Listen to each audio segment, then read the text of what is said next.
Hello everyone, welcome to the course on Health Humanities, Indian and Western Medical Knowledge Traditions. This is lecture number 13 on Buddhist Materia Medica, Medicine and Healing. In this lecture, I will talk about the role of medical practices, different types of medicines, and different modes of healing which Buddhist followers have used in their monasteries. And the lecture will be focusing upon the idea of health and illness and how Buddha's concept of Four Noble Truths have been associated with the idea of, some people associate with the idea of illness. And then further I will talk about Sangha regulations and health, the development of medicine in monasteries, early Buddhist medicines, the concept of touch and healing in Buddhism, and then how Noble Eightfold Path have been seen as a part of healing. And after that, I'll conclude this lecture. When we think about the Buddhist concept of health, one has to think about the larger Indian concept of what is good and what is bad, and the very famous concept of Paropakaram Sukham, that doing something good for others is happiness, and Parpidanam Papam, that to provide pain to others is a sin. So this idea implicates the notion of happiness and unhappiness, which leads to the notions of whether one is having good health, if one is having health. To think about the medical knowledge of Buddhism in the Indian context and how they have been part of the medical systems, there is a little exploration about this, and some of them think that Four Noble Truths are part of Buddhist medical paradigm, and where Buddha talks about life is suffering, suffering has a cause, suffering can end, and there is a path to the cessation of suffering. There is no scientific treatise to associate them with medical paradigms, but the idea that life is suffering is in a way indicating that there and then there is a cause and there is an end and there is a path. It particularly reveals the fourfold method of having happiness, like how to eradicate suffering, and if suffering is part of life, and if it can be eradicated, and happiness can be brought back. So this can be seen as a means of medical paradigm. However, there is no specific medical treatise which have talked about this.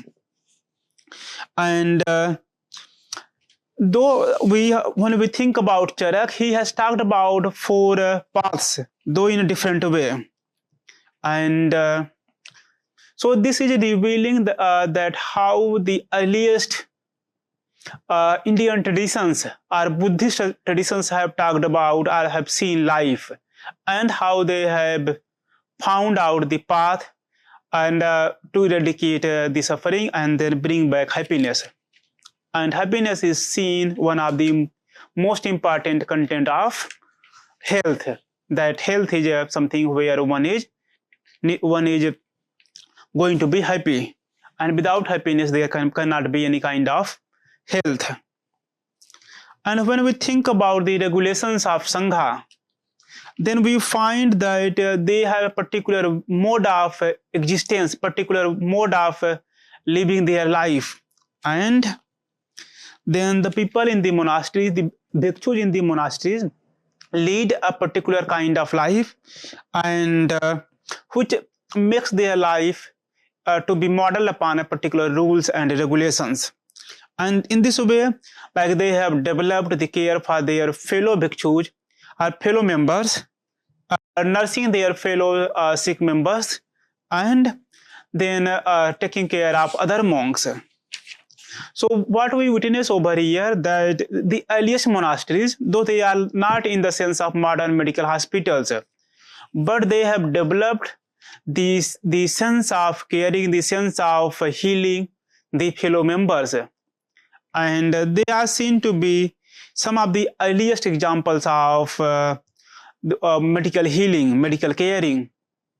When we think about other religions, maybe like Jainism, they do not have developed such kind of healing and caring practices, but they have been part of Buddhist philosophy and Buddhist followers, whether they are monks, whether they are bhikshus, but they adhere to this tradition of caring and healing the other fellow members. By the way, medicine and healing are integral part of Buddhist monasticism.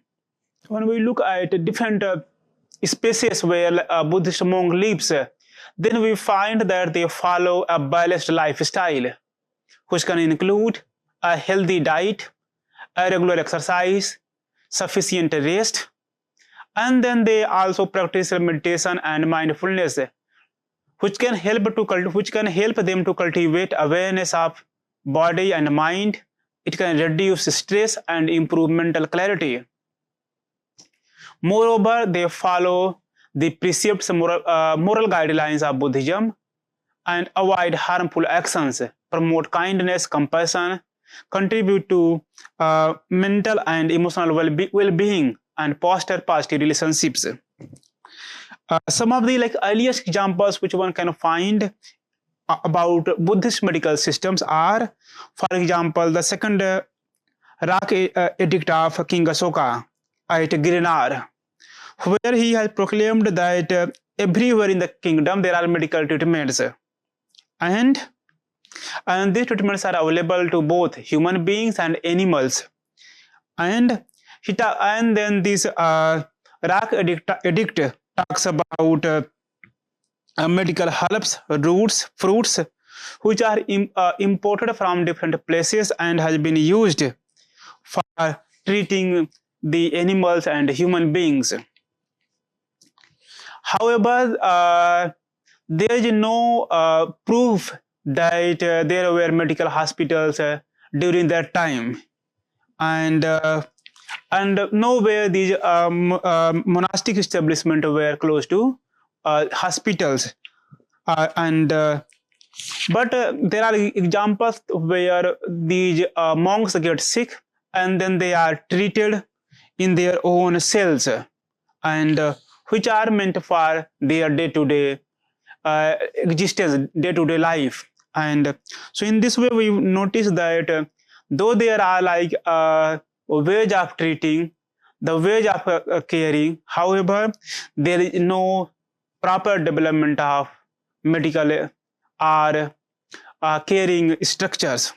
When we go further about monasteries and look up the development of medicines, and we find that though there are healing practices, despite being any kind of rationalized system of medical care, and one of the examples about the medical practitioners is Jiva Kumar Bach.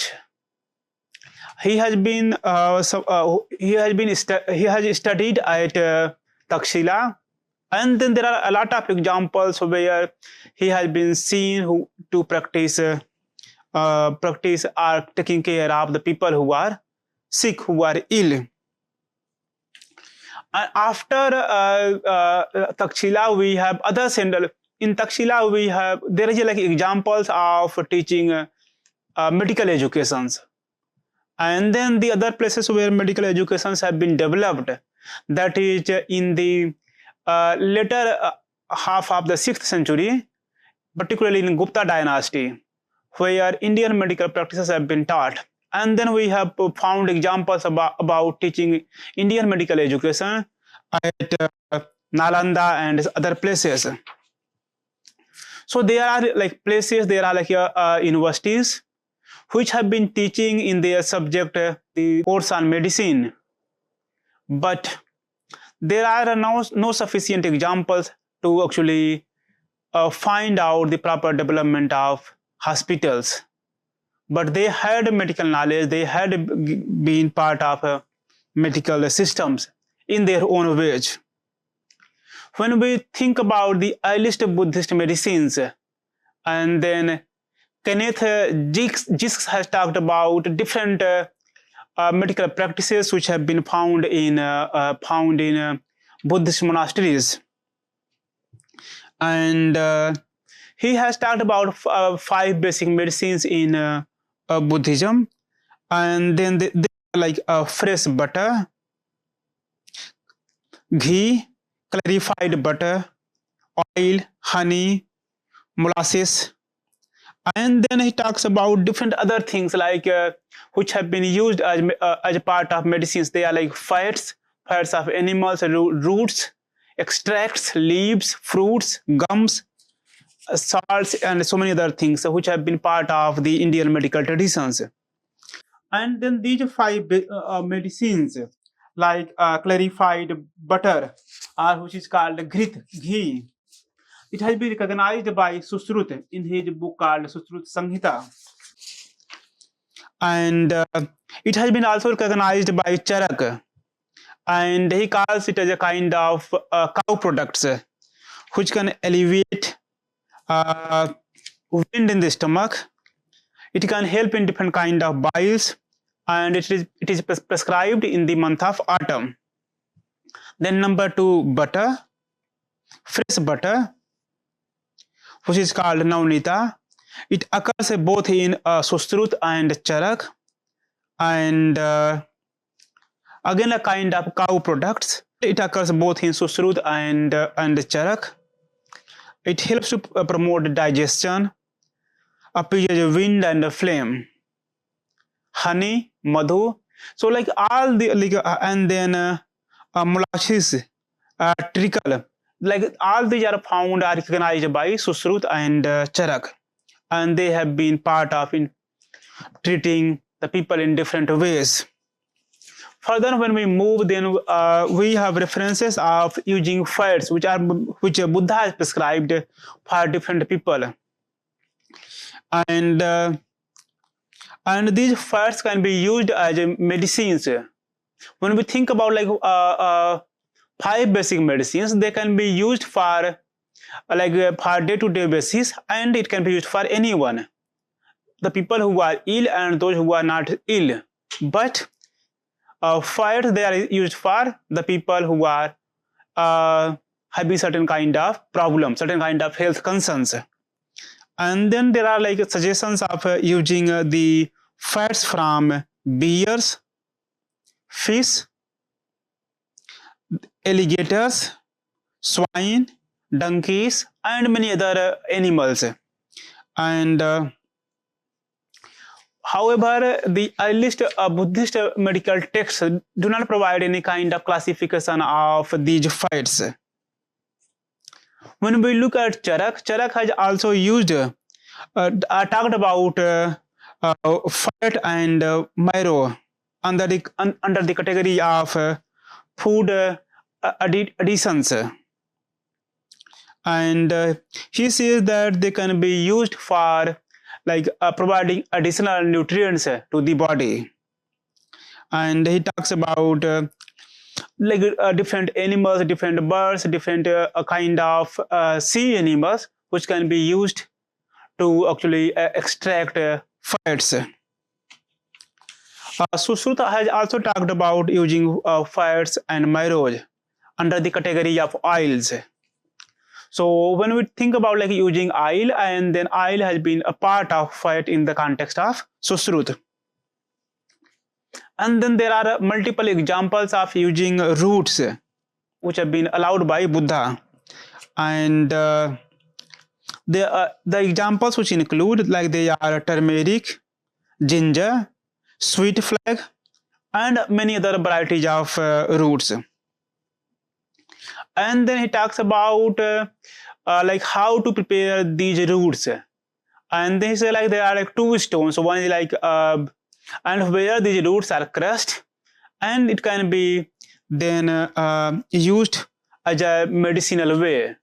It is not something which can be taken every day without any reason. And then we further find in Buddhist philosophy the use of extracts. And these extracts can be from neem tree, from kurchi tree, or from so many other trees. And when we look at like a charak, this is something similar to what he calls rasa, where it can be derived from multiple different medicinal plants. So extracts are recognized as medicinal elements in Buddhist philosophy by Buddhist followers, and it has been also seen to be in use by Charak and other philosophers in the form of rasa. Then there are like the medical usage of leaves. This can be which Buddha has permitted, and he talks about like using the leaves of Indian lilac, leaves of kursi tree, leaves of neem, leaves of basil, and cotton tree leaves, and which are meant to actually control the different health imbalances in human beings and animals. Further, there are examples by monks who are using different types of fruits for medicinal purposes, where the example of like black pepper and many other kind of fruits have been used. Then there are like examples of gums and salts. When we look about the use of salts, and then Buddha has talked about multiple types of salts, like ocean salt, common salt, rock salt, and when we look at Charak, Charak has given 5 different types of salts, which he calls lamar. And then we have similar examples in different Pali texts, which talks about how these salts are used to help in improving human health. Further, in Buddhist philosophy, the idea of touch are very important. And when we see like the Buddhist monks, when they meet each other, and then they touch, and the touching is necessary because when you think about in like Corona period, people had the hunger of skin. When they were not able to meet other people, touch other people, and then they find in some kind of mental disturbance. So hunger of skin, which is like touching. So touching provides a kind of healing. It is a part of belonging and interconnectedness. Touching is something which provides unity and wholeness. Moving further, when we think about the idea of healing in Buddhism, the notion of Noble Eightfold Path are very necessary. Though it is not properly to be seen as a kind of medical system, but the notion of Ashtangic mark are very helpful because it talks about like a right view. Right view is like knowing the 4 noble truths, that there is a suffering, there is a sorrow, there is a pain, there is a cause for that pain and suffering, and then there is like end, and there is like medium to end. So knowing like one's existence and knowing about one's life, knowledge, then right resolve, that one has to cultivate intentions and commitment to the path and which can resolve one's suffering. Then right speech, one has to speak truthfully, kindly, and constructively.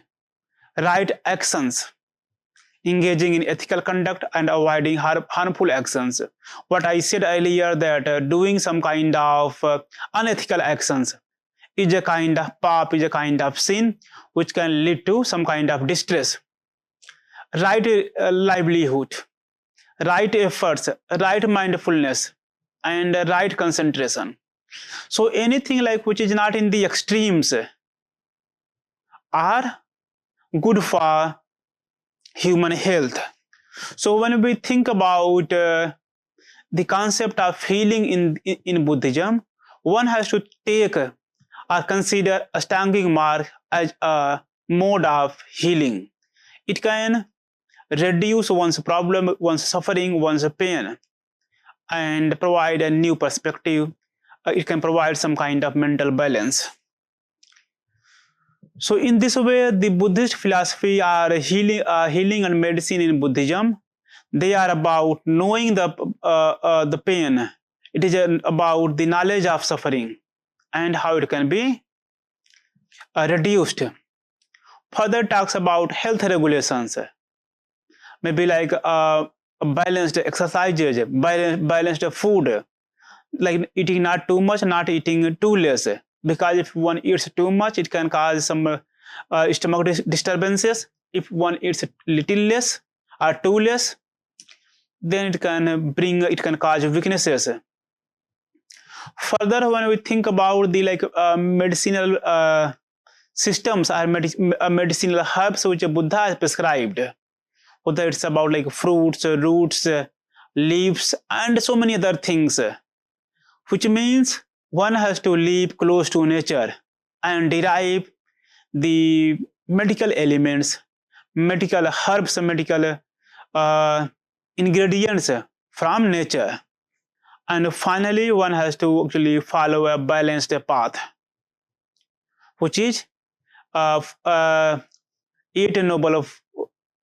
eightfold noble path, and that can lead a person to the happy life. It can lead a person to balance one's life and one's health. Thank you.